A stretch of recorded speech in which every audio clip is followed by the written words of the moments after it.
Latest episode দেখুন একদম add free.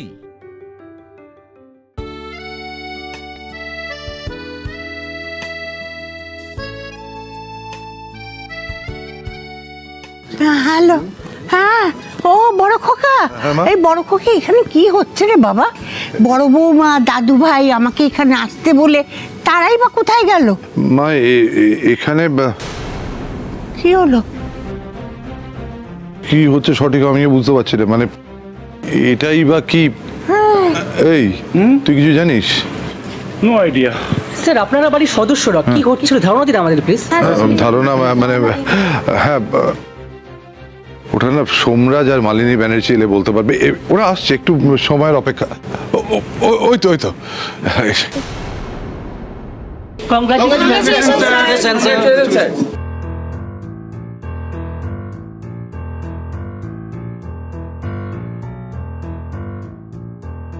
মা এসব কি?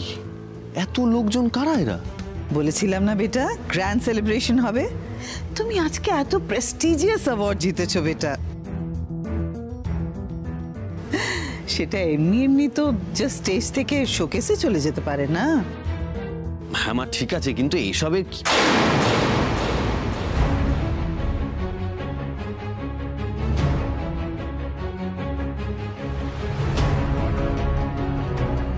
মা এটা কি? এত বিশাল একটা কি এটা? সারপ্রাইজ। Again surprise. ওকে ঠাম্মি। দাদু ভাই, আমার সোনা দাদু ভাই, দাদু ভাই, ও দাদু ভাই, দাদু ভাই, আমার যে কি আনন্দ হচ্ছে, আমার নাচতে ইচ্ছে করছে। থাক থাক, বেঁচে থাকো, আরো আরো বড় হও। আর শোনো, এবারে আমার কথাটা মন দিয়ে শোনো, ব্যবসায় তো অনেক উন্নতি হয়েছে, এইবারে বিয়ে থা করে ঠিকু হও। ঠাম্মি তুমি কেন বলো তো এসব? আমি যদি বিয়ে করি না তাহলে এইসব সাফল্য আর আসবে না এ বাড়িতে। খুব বুঝে গেছো তুমি না? সত্যি সত্যি বাবা। Good job done, keep it up, keep it up. কি রে? আরে বাপ রে বাপ, কাকাই wonderful, very good, very good, very good. Thank you. দেখো দেখো দেখো দাদা ভাই, ও ঠিক। কংগ্রাচুলেশনস। Thank you. এটা আমি স্পেশালি অর্ডার দিয়ে তোমার জন্য বানিয়েছি রাজ, আর আমি জানতাম তুমি অ্যাওয়ার্ডটা পাবে। আচ্ছা বলছিলাম কি, এই অনারে আমরা একদিন লাঞ্চে যেতে পারি না? হ্যাঁ আমরা সবাই মিলে এখানে আনন্দ করছি, অ্যাকচুয়ালি মাই সবটা অ্যারেঞ্জ করেছে। হ্যাঁ মা, এক্সকিউজ মি, বলছি যে এই রাজ না কিচ্ছু বোঝে না, বলছি আমরা দুজনে যাব, তা না সবাইকে টেনে আনছে। উফ মা বলছি সবাই আছে এখানে, কিন্তু জয়কে দেখছি না তো।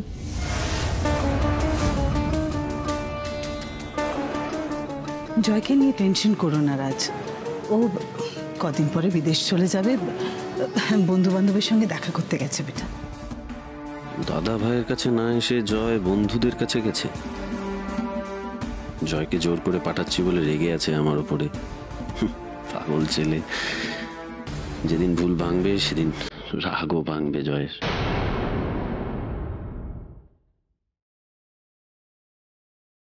আপনি আমাকে এক্ষুনি বিয়ে করতে পারবেন জয়রাজ? আমাকে বিয়ে করে আপনি সসম্মানে বাড়িতে নিয়ে গিয়ে তুলতে পারবেন? আপনার নিজের বলে তো কিছু নেই, এখনো পর্যন্ত আপনার পড়াশোনা শেষ হয়নি, এখনো আপনি চাকরি করেন না, রোজগার করেন না। আপনাদের যা আছে তা শুধুমাত্র আপনার মায়ের এবং আপনার দাদার। সেদিন আমরা গেলাম না আপনাদের বাড়ি, কিভাবে অপমানিত হতে হলো আমাকে এবং আমার বোনকে। আপনি কি করছিলেন? আপনি দূর থেকে পুরো বিষয়টা দেখছিলেন।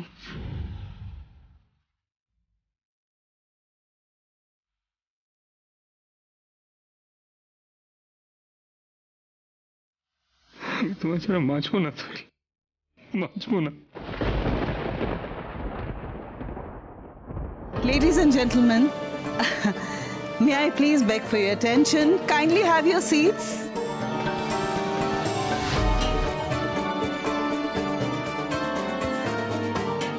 Thank you. Thank you everybody এখানে আসার জন্য। আমি আমার ছেলেকে নিয়ে অত্যন্ত গর্বিত।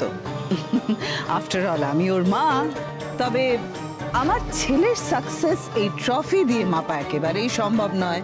আমার ছেলের থেকে অনেক অনেক বেশি ডিজার্ভ করে, আর ও যা ডিজার্ভ করে সেটা ওর মা ছাড়া ওকে কেই বা দিতে পারে। মা যে কি করে না। রাজ বেটা, তুমি এখানে কেন দাঁড়িয়ে? এসো এসো এসো, এটা আনভেল করো। মা কিন্তু এটা কি, প্লিজ আমাকে বলো না, মানে তুমি প্লিজ তোমার সারপ্রাইজটা আমাকে প্লিজ বলো, কি এটা? তুমি টিভিতে সবার সামনে বলেছিলে না তোমার সাকসেসের জন্য একা তুমি দায়ী। তোমার কথাটা সত্যিতে রূপায়িত করা আমার কর্তব্য মা হিসেবে, আমি সেটাই করেছি। আনভেল করো।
Proud of you, beta.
রোজ আমাকে এইভাবে অপমান সহ্য করতে হবে, আর আপনি দাঁড়িয়ে দাঁড়িয়ে শুধু দেখবেন। আপনি আমাকে না পারবেন খাওয়াতে, না পারবেন সম্মানে রাখতে।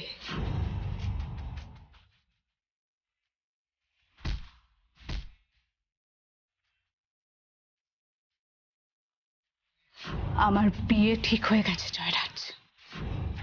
তুমি অন্য কাউকে বিয়ে করে সুখী হবে তো, ভালো থাকবে তো, তাই থেকো তবে।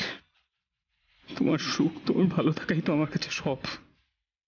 আমি আর কোনোদিন এই মুখটা নিয়ে তোমার সামনে দাঁড়াবো না, কোনোদিনও না, কোনোদিনও না।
আমাকে না পারবেন খাওয়াতে, না পারবেন সম্মানে রাখতে।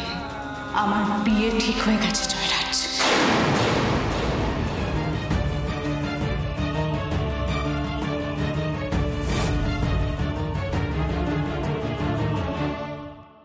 মা, এরা এখানে কেন? বাউন্সার্স, বাউন্সার্স এরা কি করে এখানে এসেছে? বার করে দাও এদের এখান থেকে। বের করে দিতে চাইলেই তো আমাকে বের করে দেওয়া যাবে না। আমি আজকে এখানে নিজের অধিকারে এসেছি।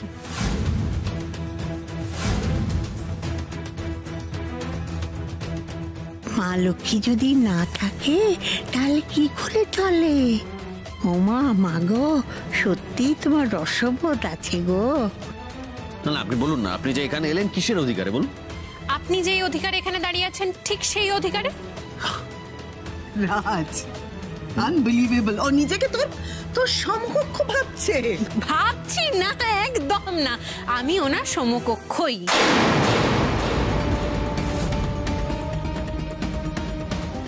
এই যে 2023-এ দাঁড়িয়ে আপনি নিজের মূর্তি নিজে উন্মোচন করলেন, অভাবনীয় একটা কাজ করেছেন আপনি। আসলে মূর্তি তাদেরই থাকা উচিত যাদের ভাবমূর্তি সমাজে একটা ছাপ ফেলে। আপনারা অবশ্য তাই। আপনি যা সব ধারণা পোষণ করেন মহিলাদের নিয়ে। যাই হোক, ছোটবেলায় একটা কথা শুনেছেন নিশ্চয়ই, দড়ি ধরে মারো টান, রাজা হবে খান খান। আজকে আপনার খান খান হওয়ার পালা।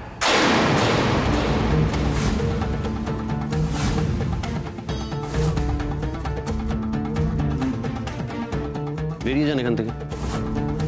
I said get out from here. ভয় পাচ্ছেন? বেশ, এই যে মিস্টার মহান সোমরাজ ব্যানার্জি পুরস্কার পেয়েছেন, এত বড় নিজের মূর্তি উন্মোচন করেছেন, এটা একটা বিশেষ প্রজেক্টের জন্য।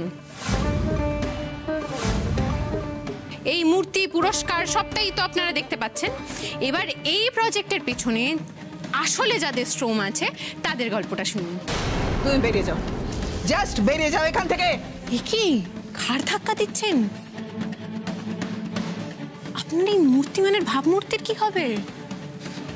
যাকে যেটা বলছিলাম সেটা হচ্ছে, এই যে সোমরাজ ব্যানার্জি, আমাদের মহান সোমরাজ ব্যানার্জি যেই ডিজাইনসগুলোর জন্য এত বড় একটা পুরস্কার পেয়েছেন, যার গর্বে অন্ধ হয়ে গিয়ে মিস্টার সোমরাজ ব্যানার্জি নিজের একটা মূর্তি উন্মোচন করে ফেললেন,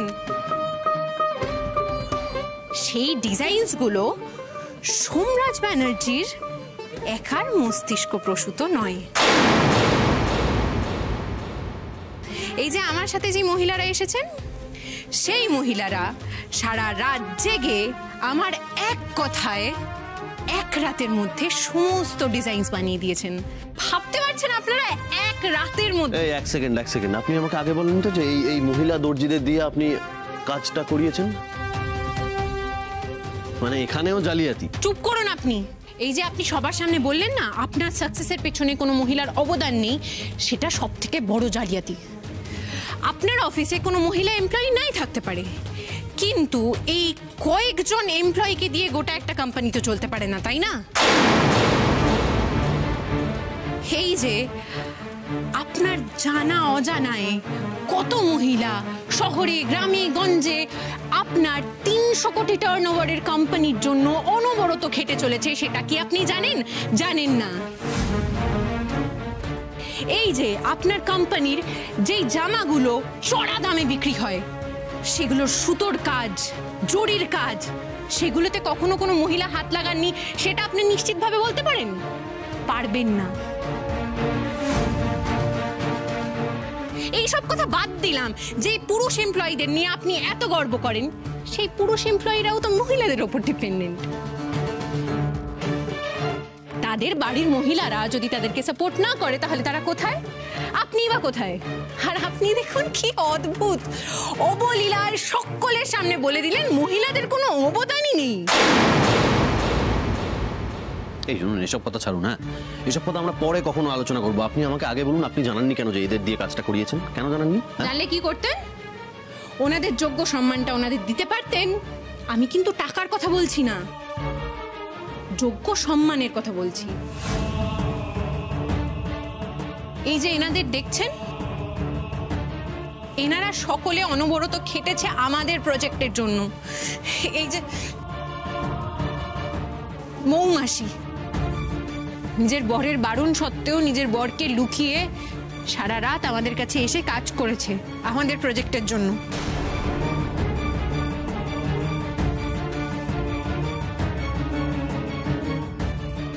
এই যে আলপনাদি নিজের শ্বশুরবাড়ির বারণ সত্ত্বেও সমস্ত শ্বশুরবাড়ির সমস্ত লোকদের লুকিয়ে নিজের বাড়িতে কাজ করেছে আমাদের প্রজেক্টের জন্য, সারা রাত কাজ করেছে।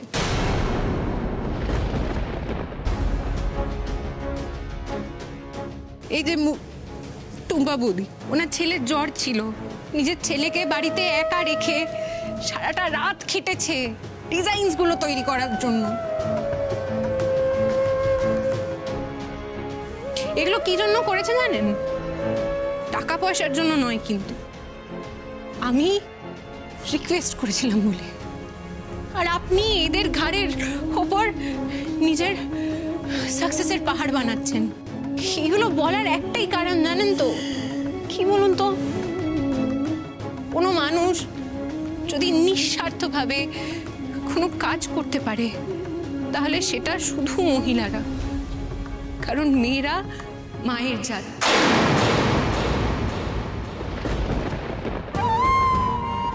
আর আপনি তো মেয়েদেরকে সম্মানই করেন না। এদিকে আপনি নাকি মান তো প্রাণ। আজ একেবারে মুখোমুখি।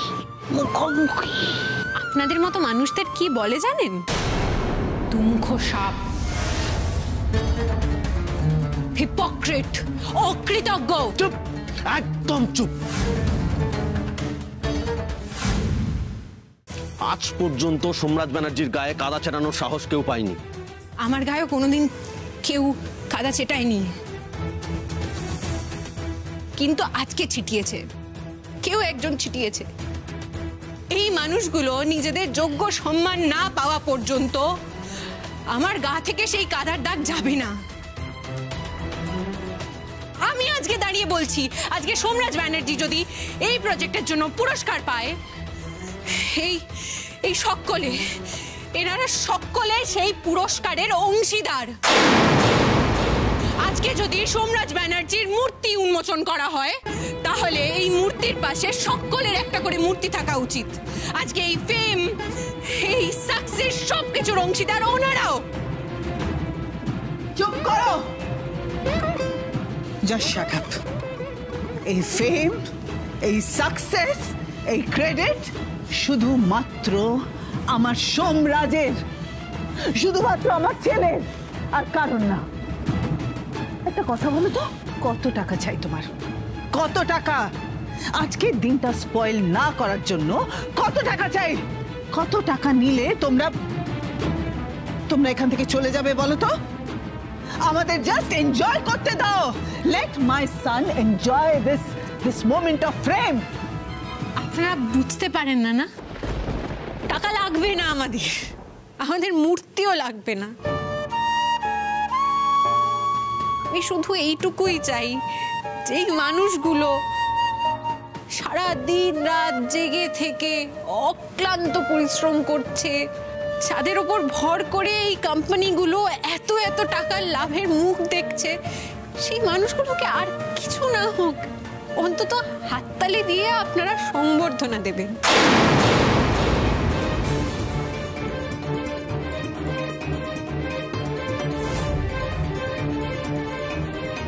আপনারা সবাইও মনে করেন না সোমরাজ ব্যানার্জির মতো এদের জায়গা শুধুমাত্র রান্নাঘরে? মেয়েরা কোনো রকম কোনো সম্মান, কোনো কাজেরই যোগ্য নয়। সেই জন্যই তো সবাই চুপ করে আছেন সবাই।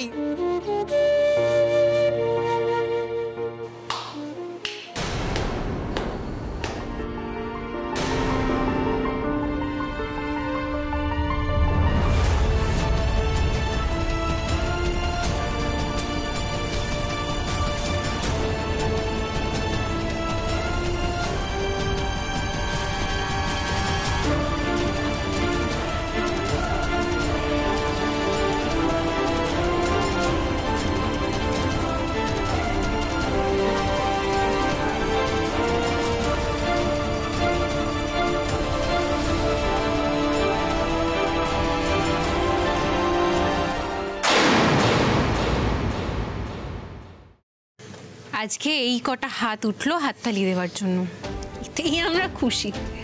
কারণ জানি কালকে আরো কটা বেশি হাত উঠবে, পরশু আরো বেশি। এমন একটা দিন আসবে না যেদিন আপনারা সকলে যারা আজকে চুপচাপ দাঁড়িয়ে আছেন তারা সবাই মিলে এই মানুষগুলোর জন্য হাততালি দেবেন। আপনিও। আর এটা কিন্তু আমার ধারণা নয়, আমার বিশ্বাস। আরেকটা কথা বলি আপনাকে, এই যে মূর্তিটা বানিয়েছেন এটা ভেঙে দেবেন বা ভাসিয়ে দেবেন, কারণ লোকজন সামনে বাহবা দিলেও পেছনে কিন্তু হাসছে। দাদাবাবু, দাদাবাবু, সর্বনাশ হয়ে গেছে দাদাবাবু। কি হয়েছে? জয়দা। আরে কি হয়েছে কি জয়, সেটা তো বলো।